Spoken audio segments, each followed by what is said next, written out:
नमस्कार दोस्तों, कैसे हैं आप सब। आप सभी के लिए यूपीपीएससी के द्वारा आरओ एआरओ का एग्जाम कराया जा रहा है। आप सभी को जैसा कि पता है, इसके लिए सबसे अच्छा बुक माना जाता है घटना चक्र की।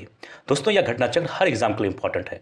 पीसीएस, यूपीपीसीएस, किसी भी state PCS, UPSC, RO ARO, हर एग्जाम के लिए। तो दोस्तों, हमारा एक छोटा सा कोशिश है कि आरओ एआरओ एग्जाम के लिए आप सभी के लिए घटना चक्र का इंपॉर्टेंट से इंपॉर्टेंट क्वेश्चन लाया जाए। तो दोस्तों, इसी सिलसिले में ये छोटा सा सीरीज आप सभी के लिए। दोस्तों, इस वीडियो को जरूर अपने दोस्तों के साथ शेयर करना और खुद भी इसका लाभ उठाना। जय हिंद। स्वागत है आप सभी का नालंदा यूनिवर्स 77 पर। कैसे हैं आप सब। आज मैं बात करने वाला हूं इंडियन पॉलिटी यानी कि भारतीय संविधान, भारतीय राज्य व्यवस्था के बारे में दोस्तों। और जैसे कि आप सभी को पता है कि इस वक्त ये यूपीपीएससी आरओ एआरओ का प्रैक्टिस सर चल रहा है, तो इसका लाभ उठाइए और अपने दोस्तों के साथ वीडियो को जरूर शेयर करो। आज का पहला सवाल, उसमें हम बात करने वाले हैं। देखिए, हर सवाल को ध्यान से जरूर पढ़ा करो और तोड़ तोड़ के पढ़ा करो, यानी कि छोटे छोटे करके पढ़ा करो। इससे आसानी से समझ में आता है और कभी भूलोगे नहीं। अब जैसे कि यहाँ ध्यान दो, लिखा हुआ है कि मत देने का अधिकार और निर्वाचित होने का अधिकार भारत में है। ये मतलब भारत में एक ये क्या है? क्या ये मौलिक अधिकार है, संवैधानिक अधिकार है, या फिर प्राकृतिक अधिकार है, या फिर वैधिक या वैधानिक अधिकार है? इसमें क्या क्या बात किया जा रहा है? मत देने का अधिकार, साथ ही साथ निर्वाचित होने का अधिकार। इसमें दो चीज बात किया गया, तो ध्यान देना, ठीक है। तो इसका उत्तर अगर हम बात करें तो सही होगा डी, वैधानिक अधिकार। ठीक है, समझ में? अब मैं इसके बारे में ध्यान से पढ़ूंगा। अब ध्यान देना। लोक प्रतिनिधित्व अधिनियम 1951 की धारा 79D में निर्वाचक अधिकार को परिभाषित किया गया है, जिसमें किसी व्यक्ति के किसी चुनाव में एक उम्मीदवार होने या ना होने अथवा उम्मीदवार होने से नाम वापस लेने या ना लेने अथवा चुनाव में मतदान करने या मतदान करने से विरत रहने के अधिकार को शामिल किया गया है। फिलहाल ये तो हम लोगों ने बात किया कि लोक प्रतिनिधित्व अधिनियम 1951 में क्या है। अब देखो क्या है दोस्तों कि सर्वोच्च न्यायालय द्वारा मताधिकार को विधि या वैधानिक अधिकार घोषित किया गया है। ठीक है, इसीलिए भारत में मताधिकार और निर्वाचित होने का अधिकार एक विधिक और वैधानिक अधिकार है। तो कभी भी सवाल अगर पूछा जाए इस तरीके से, तो आपको मौलिक अधिकार या संवैधानिक या प्राकृतिक अधिकार पे सही नहीं लगाना है। सही उत्तर क्या होगा? वैधानिक अधिकार। ठीक है, आगे बढ़ते हैं अगले सवाल पर। भारत के मुख्य चुनाव आयुक्त को नियुक्त किया जाता है। ये अच्छा सवाल है, इंपॉर्टेंट है, इस बार पूछा जा सकता है। तो मुख्य चुनाव आयुक्त को कौन नियुक्त करता है? तो इसका सही उत्तर होगा सी, राष्ट्रपति द्वारा। ठीक है, भारतीय संविधान के अनुच्छेद 324 खंड 2 के अनुसार, कौन सा अनुच्छेद? 324 खंड 2 में लिख देता हूं, के अनुसार भारत के निर्वाचन आयोग के मुख्य चुनाव आयुक्त तथा अन्य चुनाव आयुक्तों की नियुक्ति संसद द्वारा बनाई गई विधि के अधीन राष्ट्रपति द्वारा की जाती है। नियुक्ति तो राष्ट्रपति द्वारा की जाती है, लेकिन क्या क्या उसके प्रोसेस हैं, क्या क्या कानून है, वो संसद द्वारा बनाई जाती है। ठीक है, समझ में आया कि नहीं? अगर कभी यह भी पूछ ले कि भारत के प्रथम मुख्य चुनाव आयुक्त कौन थे, तो उनका नाम है शिवकुमार सेन। ये भी ध्यान रखना। तो ये कौन से अनुच्छेद से संबंधित है? हम लोगों ने बात किया 324 खंड 2 में।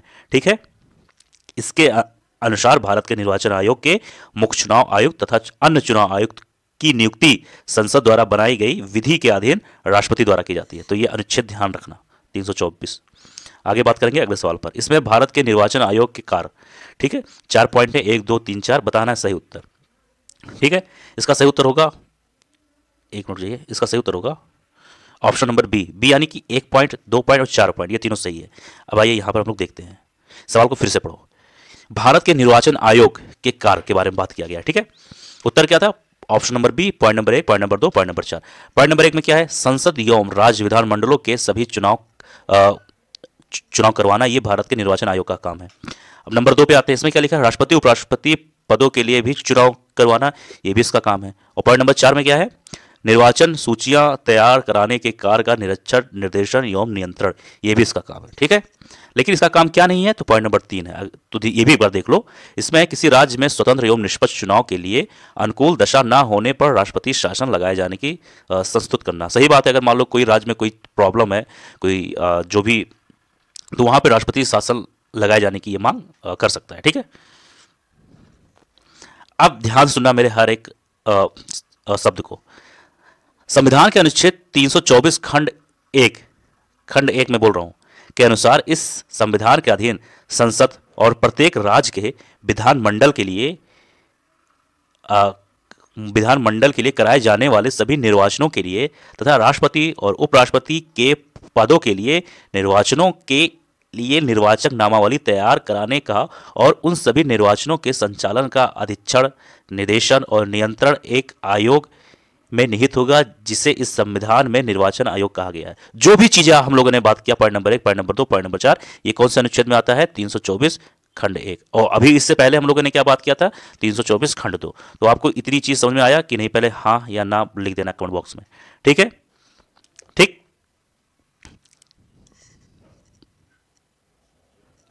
आगे बात करते हैं अगले सवाल पर। 1 मिनट। अगला सवाल, निम्न में से कौन सा कौन सा चुनाव निर्वाचन आयोग द्वारा संपादित नहीं किया जाता या नहीं लिखा गया है? तो थोड़ा ध्यान से सवाल का उत्तर देना।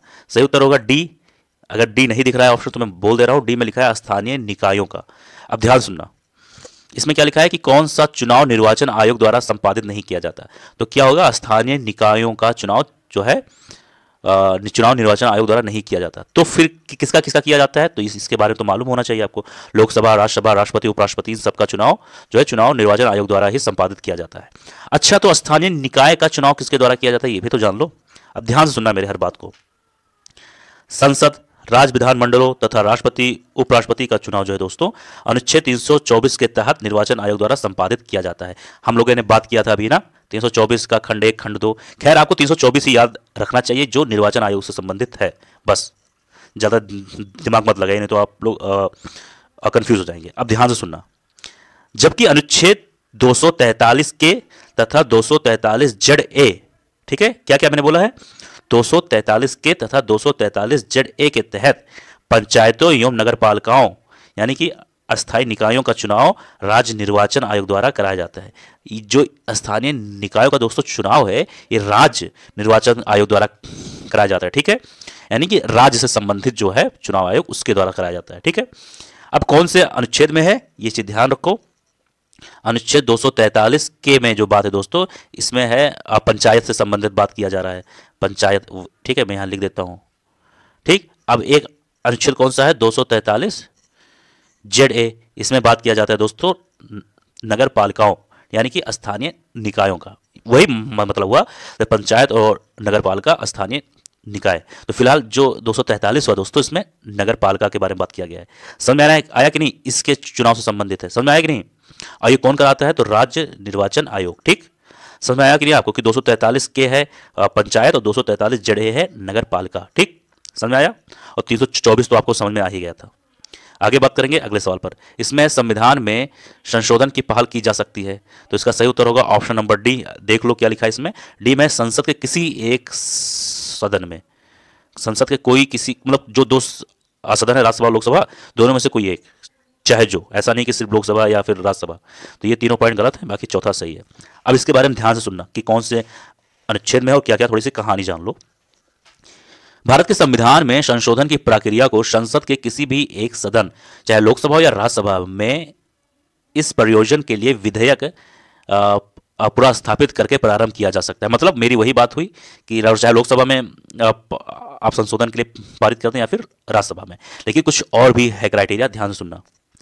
अनुच्छेद 368 खंड 2 में,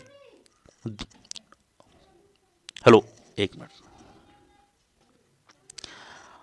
अनुच्छेद 368 खंड 2 में ये बातें, संशोधन की जो दोस्तों बातें हैं, ये सब चीजों का उल्लेख है। तो आपको सिर्फ 368 याद रखना, क्योंकि जब आप खंड में जाएंगे तो उसमें कई चीजें बातें आती हैं। फिलहाल एग्जाम में खंड जो है, खंड से संबंधित सवाल लगभग नहीं पूछे जाते हैं, सिर्फ डायरेक्ट अनुच्छेद ही पूछे जाते हैं, ठीक है। तो आपको जैसे मैंने बताया 324, अब इसमें मैं बता रहा हूँ 368। अगर पूछ लिया जाए संविधान संशोधन का जो इससे संबंधित कौन से अनुच्छेद में है, तो आपको मालूम होना चाहिए 368, ठीक है। लेकिन इसमें भी कुछ विशेष प्रावधान है, जैसे कि कुछ बहुमत चाहिए उस चीज को संशोधन के लिए। फिलहाल इसके बारे में हम लोग आगे बात करते रहेंगे।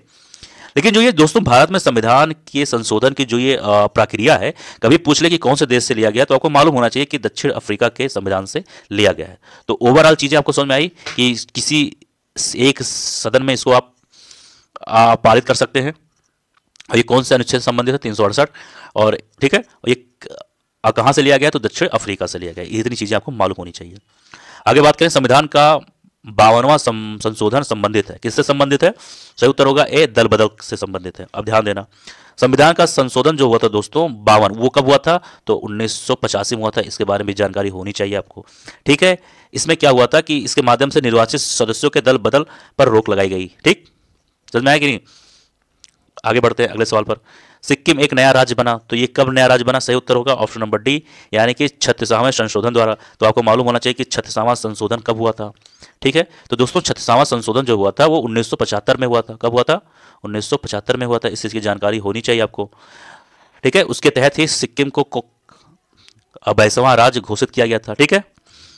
और सिक्किम के लिए एक विशेष रूप में एक अनुच्छेद है जो है 371 एफ, ठीक है। ये विशेष रूप से सिक्किम के राज्य से ही संबंधित है, ठीक है। समझ में आया कि नहीं? अब एक चीज़ मैं आप सभी को और बता दूं, यहाँ पे लिखा है 35वां संशोधन, तो इससे भी संबंधित है सिक्किम। कैसे? ये जान लो कि 35वां संशोधन जो 1974 में हुआ था दोस्तों, उसके द्वारा सिक्किम को भारतीय संघ में सह राज्य का दर्जा प्रदान किया गया था। सह राज्य, ठीक है। कौन सा राज्य? सह राज्य। और यहाँ क्या पूछा गया? राज्य। तो राज्य होगा तो हो जाएगा 36वां। अगर कभी पूछ लिया गया कि सह राज्य तो हो जाएगा 35वां संशोधन जो कि 1974 में हुआ। समझ में आया? आगे बात करेंगे अगले सवाल पर। इसमें है भारतीय संविधान के प्राधिकृत हिंदी पाठ को निम्नलिखित निम्नलिखित संविधान संशोधन में से किसके द्वारा प्रकाशित करने के लिए अधिकृत किया गया? तो इसका सही उत्तर होगा ऑप्शन नंबर बी, यानी कि 58वां संशोधन 1987 में। समझ में आया कि नहीं? ठीक है। अब मैं इसके बारे में थोड़ा सा आपको जानकारी दे ही देता हूं। भारतीय संविधान के प्राधिकृत हिंदी पाठ को 58वां संशोधन अधिनियम 1987 द्वारा प्रकाशित करने के लिए अधिकृत किया गया। इस अधिनियम द्वारा संविधान के भाग 22 में अनुच्छेद 394 का को स्थापित कर राष्ट्रपति को संविधान के मूल पाठ का अब तक के लिए किए गए संशोधन सहित हिंदी में अनुवाद प्रकाशित कराने का प्राधिकार दिया गया है। आगे बात करते हैं अगले सवाल पर। यहाँ पर है 1993 में निम्नलिखित में से कौन सी भाषा 8वीं अनुसूची में सम्मिलित नहीं की गई? तो इसका सही उत्तर होगा, ध्यान देना अब मेरी हर बात को, जिसमें थोड़ा सा कन्फ्यूजन है, कन्फ्यूजन आप सभी लोग दूर कर लो। देखो, अब मेरी पहले मैं जो बोल रहा हूँ, जो मैं चीज़ समझा रहा हूँ उसके बारे में ध्यान सुनो, फिर उत्तर देंगे। इसमें क्या पूछा गया? 1993 में निम्नलिखित में से कौन सी भाषा 8वीं अनुसूची में सम्मिलित नहीं की गई है? नहीं की गई है, तो ध्यान देना। संविधान के प्रारंभ, यानी जब संविधान स्टार्टिंग में जब बना था उस समय सिर्फ 14 भाषा को राजकीय भाषा का दर्जा प्रदान था। फिर क्या होता है दोस्तों कि 92 संविधान संशोधन जो कि 2003 में हुआ था, मतलब संविधान संशोधन जो 2003 का था और वह 7 जनवरी 2004 को अप्रभावी हुआ था। संशोधन 2003 में हुआ था लेकिन वो अप्रभावी 2004 में हुआ था। उसके द्वारा बोडो, डोगरी, मैथिली और संथाली को राजभाषा के रूप में मान्यता दी गई थी, ठीक है। मान्यता दी गई थी कि नहीं? और उसमें क्या पूछा गया? 1993 में निम्नलिखित में से कौन सी भाषा 8वीं अनुसूची में सम्मिलित नहीं किया गया था? तो पहले ये हो जाएगा और संथाली भी हो जाएगा, बोडो भी हो जाएगा और डोगरी भी हो जाएगा। क्यों? क्योंकि ये 2003 में हुआ था। उस 2003 का जो 92 संविधान संशोधन हुआ था उसके तहत ये जोड़ा गया था। तो अच्छा, तो 1993 में क्या जोड़ा गया था इसके बारे में भी हम लोग धीरे धीरे बात करने वाले हैं। इससे पहले 1992 में जो 71वां संविधान संशोधन हुआ था 1992 में 71वां, उसमें नेपाली, कोंकणी और मणिपुर को तथा 1967 में 21वां संशोधन जो हुआ था उसके द्वारा सिंधी को राजकीय भाषा का दर्जा प्रदान किया गया था। इसी के तहत इस प्रकार अभी तक 22 भाषा को संविधान के तहत मान्यता प्रदान है, जैसे कि असमिया, बंगला, गुजराती, हिंदी, कन्नड़, कश्मीरी, कोंकणी, मणिपुर, मलयालम, मराठी, नेपाली, उड़िया, पंजाबी, संस्कृत, सिंधी, तमिल, तेलुगु, उर्दू, बोडो, डोगरी, संथाली और मैथिली। दोस्तों यह था आज का वीडियो। मुझे उम्मीद है वीडियो आप सभी को पसंद आया होगा। किसी वीडियो में मतलब माफ करिए, किसी सवाल में कोई डाउट, कोई परेशानी हो जरूर कमेंट बॉक्स में लिख देना। मिलते हैं किसी और वीडियो में। जय हिंद, जय भारत।